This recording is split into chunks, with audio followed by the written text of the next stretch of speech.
sobre esta comisión independiente de investigación sobre la pandemia del COVID. Hablé en su momento por primera vez con el doctor Julio Frenk, después hablé con el doctor Jaime Sepúlveda y hoy me da mucho gusto hablar con el comisionado de esta comisión, el doctor Antonio Lascano, porque ya, y como me había adelantado, sí, el doctor Sepúlveda, que para abril habría pues una primera entrega de resultados, pues ya está. Y el documento, este primer reporte, dice que se podía haber evitado la muerte de 240,000 personas durante el COVID en México de no haber tenido la política de salud pública que tuvo el gobierno de la 4T, al frente de la cual estuvo el doctor Hugo López-Gatell. Doctor Lascano, me da mucho gusto saludarlo como siempre, qué alegría verlo. A sus órdenes, don Joaquín, muchas gracias, igualmente. A ver, cuéntenos qué dice. Bueno, primero, refrésquenos qué es esta comisión. Bueno, lo primero que hay que decir es que hay comisiones equivalentes que se crearon en muchos otros países para tratar de analizar la historia pasada y reciente de la pandemia, básicamente para entender, medir la magnitud de los daños que se causaron, sobre todo en pérdida de vidas humanas, ver, por ejemplo, los daños económicos, los daños en la escuela, los daños ambientales y analizando estos daños, tratar de prevenir lo que pueda ocurrir en pandemias o en epidemias futuras, porque sin el menor ánimo alarmista sabemos que son eventos que se van a repetir de nuevo. Y entonces es central tratar de entender lo que ocurrió, cómo ocurrió, qué se pudo haber evitado y tomar en la medida de lo posible precauciones para el futuro. Hay un grupo de científicos, de médicos, de especialistas independientes que integran esta comisión. Sí, absolutamente, y también habemos gentes de otras disciplinas. Sí. Por ejemplo, dos biólogos que son la doctora Julia Carabias y yo mismo. Hay abogados extraordinariamente distinguidos, como por ejemplo el doctor José Ramón Cosío, ministro en retiro de la Suprema Corte. Hay sociólogos, hay economistas, hay publicistas, hay gente encargada de la divulgación científica. Una pandemia, y debo confesar que esto para mí fue una lección en lo personal, toca tantos aspectos de la vida individual y Sí. colectiva que se requiere de personas de muchas disciplinas. Sí, porque, doctor Lascano, yo estoy convencido que hasta la fecha todavía no sabemos bien a bien qué nos pasó por encima. Yo coincido con usted y lo pondría no solo en términos sociales, científicos, económicos, sino incluso también en términos afectivos. Si yo trato de pensar, por ejemplo, en los hechos que me han afectado a lo largo de mi vida, sin duda alguna la pandemia fue uno de ellos. Y emocionalmente no estoy seguro que yo en lo personal haya comprendido o esté comprendiendo todo lo que ocurrió. Mire, déjeme contarle mi caso, ¿sí, doctor? Por favor. Ya aquí que estamos hablando entre usted y yo. Fíjese, cuando empezó la pandemia, pues aquí, como cerró Radio Fórmula, como cerraron, pues a transmitir todos los días desde la casa de usted, ¿sí? Gracias. En radio y televisión, que también fue una experiencia extraordinaria. Y yo lo hacía con el entusiasmo de todos los días. Pero pasaron los días, pasaron las semanas, pasaron los meses y pasaron los años, doctor. Y yo me di cuenta después que había estado 3 años y un mes transmitiendo desde donde yo trabajo en la casa de usted todos los días. Mire, si a mí me hubieran dicho al principio que esto iba a durar 3 años y un mes, quizá yo hubiera tirado la toalla. Lo puedo entender perfectamente porque a mí me ocurrió algo similar. Yo daba clases, continuamos con el trabajo de investigación en el laboratorio, participaba en una serie de medios hablando sobre la pandemia, pero fíjese que usted y yo teníamos la suerte de tener internet, tener computadoras, tener un lugar decoroso donde trabajar, donde vivir sin tener que salir de casa. Yo creo que una de las conclusiones más terribles que más pegan emocionalmente, socialmente de esta comisión es descubrir que el número de personas fallecidas o que fueron afectadas muy severamente en términos de su economía eran de las personas más desprotegidas Así es. socialmente, Que además porque eran los que estaban más aislados, doctor, por no tener muchos casos luz, por no tener internet, por no tener una computadora, por no tener siquiera un teléfono. así es, así es. Por ejemplo, el señor que recoge la basura, quienes manejaban los microbuses. Tengo un muy buen amigo, un amigo muy querido que es sacerdote católico y él iba, por ejemplo, a atender a la gente del barrio de la Merced y me contaba de una calle en donde viven básicamente los que empujan los diablitos, los Sí. cargadores, y que le pegaba mucho ver la cantidad de moños negros que había en las puertas de las casas, indicando que allí había una serie de fallecidos. Esta disparidad de los efectos de la pandemia en la gente más desprotegida social, económicamente, yo creo que es un bofetón a la cara de la sociedad, del gobierno y de las personas que no supieron manejar correctamente la pandemia. Así es, doctor. Y yo creo que todavía no le hemos dado el golpe de los alcances. Sí, sí, por ejemplo, le puedo mencionar el caso de mis alumnos en la Facultad de Ciencias, que algunos me comentan que extrañan el confinamiento.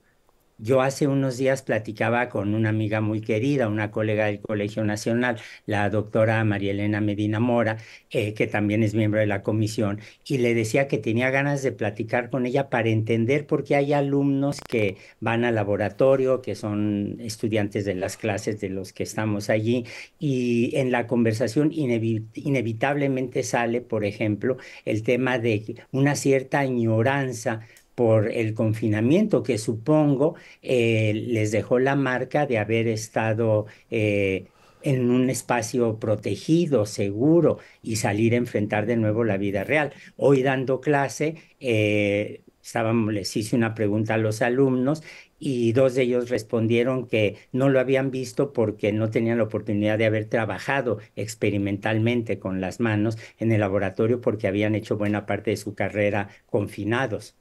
Claro, 3 años. Sí.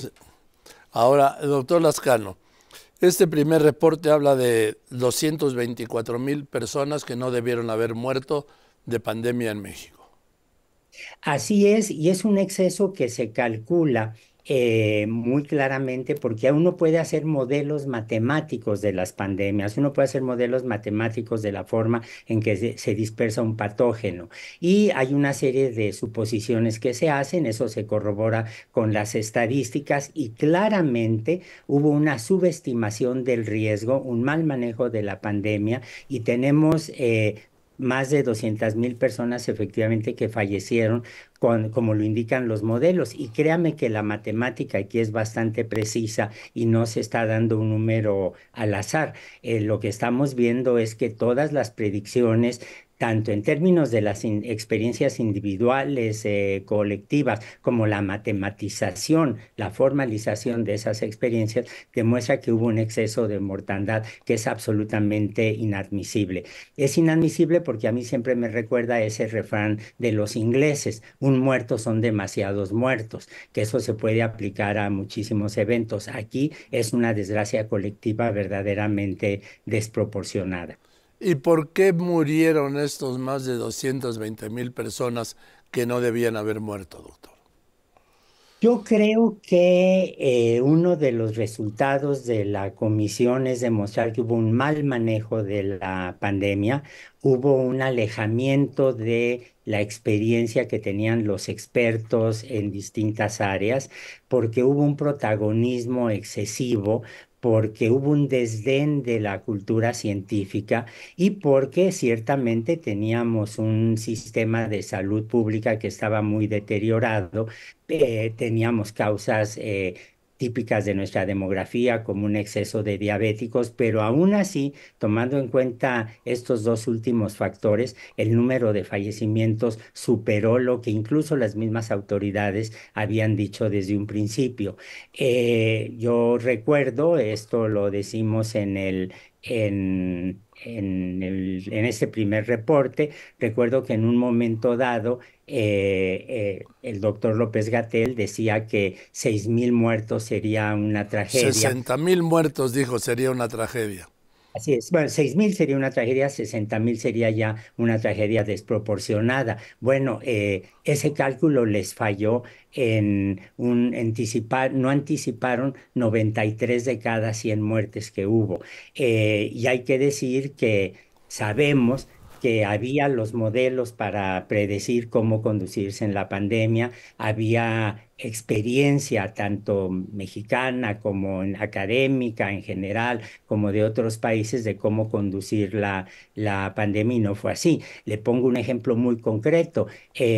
A finales del 2020, principios del 2021, llegó una nueva variante del virus, la variante Delta, particularmente agresiva, y en ese momento se debieron haber reforzado medidas como insistir en el uso del cubrebocas, haber habilitado más medidas de hospitales públicos y privados, no crear falsas expectativas con medicamentos o vacunas que se decía que iban a llegar por parte del gobierno, no crear esperanzas no fundadas como los famosos ventiladores del CONACYT que nunca llegaron. Se debió haber reforzado la divulgación de los riesgos de la Sí. pandemia.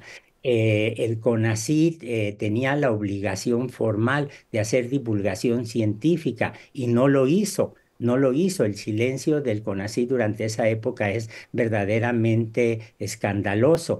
Quienes tomaron en sus manos la divulgación, la difusión, el comentar sobre las medidas que habría que tomar fueron los medios, tanto privados como públicos, las instituciones como la UNAM, la UAM, el Politécnico, el Colegio Nacional, etcétera. Y muy destacadamente, esto quisiera yo subrayarlo, jóvenes de los primeros años de licenciatura o incluso de bachillerato que hacían una serie de spots que hablaban, mandaban mensajes por la red, etcétera, avisando de los riesgos, insistiendo en medidas que había que adoptar, etcétera. Y Yo en todo ello, ya recordé la frase de López-Gatell, fue en marzo de 2020, doctor, y dijo, de llegar a 60.000 muertes sería un escenario catastrófico, dijo. así es. O sea, Así es, hubo 12 escenarios catastróficos y multiplicamos 60 por 800.000. así es, y yo, esta es una opinión personal, desde luego que no está reflejada como tal en este primer reporte que hacemos, pero yo creo que la arrogancia, Sí. una autosuficiencia injustificada, una negativa de hablar con los científicos, con distintos grupos de expertos, yo creo que eso implica una responsabilidad que hay que tener en cuenta. Ahora, hay que insistir que el documento que se está liberando ahora o el documento final en modo alguno pretende ser un elemento de persecución judicial, policíaca, ni mucho menos. Simplemente es un análisis lo más objetivo posible de lo que pasó. Ahí está lo que decía López-Gatell, que el cubrebocas sirve para lo que sirve y no sirve para lo que no sirve. Sí, a mí hubo frases de él que me recuerdan a otros cómicos como Tintán o como Cantinflas. Sí. Y luego el uso de los detentes, ¿sí? Bueno, allí yo creo que sin criticar las visiones religiosas personales, porque no sé si el presidente cuando apeló a eso estaba reflejando una creencia sincera en el poder de la divinidad o de la divinidad en la que él cree. La verdad de las cosas es que desde la Ilustración sabemos que las pandemias y las enfermedades no se resuelven con invocaciones religiosas. Yo créame que le tengo un respeto enorme, por ejemplo, a la cantidad de monjas que funcionaron como voluntarias en hospitales o a los grupos de jesuitas, de sacerdotes, de rabinos que organizaron grupos de ayuda, grupos de apoyo, incluyendo el apoyo moral, espiritual, si se quiere llamar así, pero lo del presidente personalmente lo considero como un escándalo absoluto y como una muestra más de una incapacidad de afrontar con inteligencia una crisis como la que vivimos, que es la catástrofe humanitaria más terrible que hemos vivido en un siglo en el país. Pues doctor Lascano, le mando un abrazo y espero que poder leer este primer reporte completo. Solo leí un bosquejo y para que podamos volver a hablar ya sobre puntos en particular, ¿le parece bien? Completamente de acuerdo, muchas gracias. El abrazo es recíproco y le agradezco la oportunidad que nos da a los miembros de la comisión para presentar estos Al resultados. contrario, doctor Lascano, con mi respeto y admiración lo abrazo con cariño. Muchas gracias, que tenga buena tarde. Igualmente, sí. El doctor Antonio Lascano, comisionado de esta comisión independiente de investigación sobre la pandemia del COVID. Qué fuerte lo que está diciendo. Y yo insisto, aunque dice el doctor Lascano que no tiene ningún aspecto de persecución o de investigación o legal o policiaco, que algún día alguien tendrá que rendir cuentas de estos 800,000 muertos.